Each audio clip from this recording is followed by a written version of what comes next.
classés. Dans certaines institutions comme l'armée, le silence devient même assourdissant.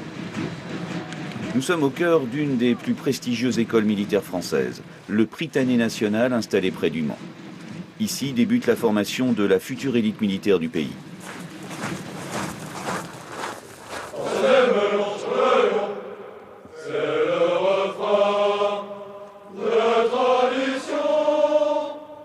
Tous ces jeunes gens connaissent le bizutage.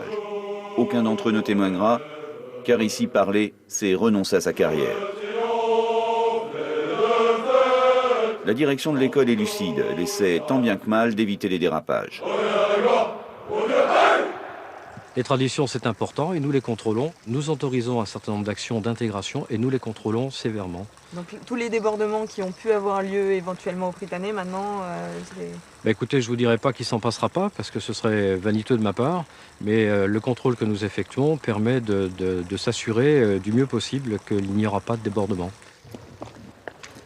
Officiellement donc, tout est sous contrôle. Et les deuxièmes années, ceux qui impressionnent les petits nouveaux, sont visiblement remplis de bonnes intentions. A priori, il n'est plus question d'imposer n'importe quoi à n'importe qui. Ceux qui se disent très bien, j'ai un peu de retard dans le travail, je vais plutôt m'investir sur mon travail, donc le soir et tout le temps. C'est pas pour ça qu'ils sont rejetés et qu'ils sont mis à l'écart. Ils sont en face de nous, c'est nos voisins en classe. Donc il y a aussi une entraide qui se fait avec eux dans le travail et puis dans la vie de tous les jours.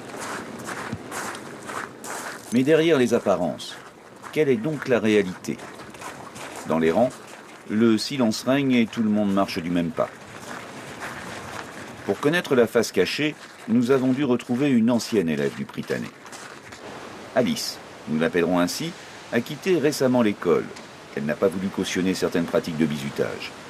Aujourd'hui, pour la première fois, elle accepte de témoigner, mais de manière anonyme par peur des représailles. Se faire vider de son lit à 3 h du matin tous les soirs pendant une semaine, 2 semaines, jusqu'à ce que la personne ait compris. Les placards sont vidés avec les affaires qui étaient dedans volées. Les matelas sont volés aussi. Et puis il y a des intimidations physiques par les gros durs parmi les bizuteurs qui viennent, qui sont là que pour ça.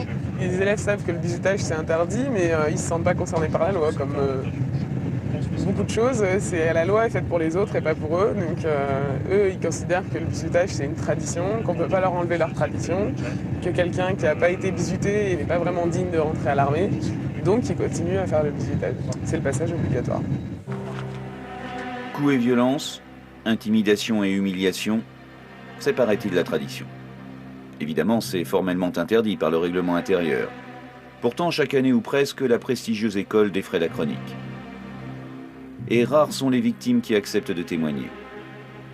Ce jeune homme que nous appellerons Julien a décidé de briser lui aussi la loi du silence. Il a quitté le Prytanée il y a 2 ans et nous l'avons retrouvé en région parisienne. Il rêvait de marcher sur les traces de son père, un ancien militaire de carrière pour qui le bizutage appartenait au passé. Je n'étais pas inquiet, notamment sur ce fameux bizutage ou bahutage ou usinage, tout ce qu'ils veulent bien dire, caché là derrière. Là, j'étais pas inquiet parce qu'en plus, il y avait des lois. vous pensiez que ça n'existait plus? Ah oui, il y avait les lois de la République et je pense que ce milieu-là, militaire, est capable de faire respecter les lois. Ou alors, c'est la décadence. En fait, le séjour de Julien se limitait à 13 mois. 13 mois pour passer du paradis à l'enfer.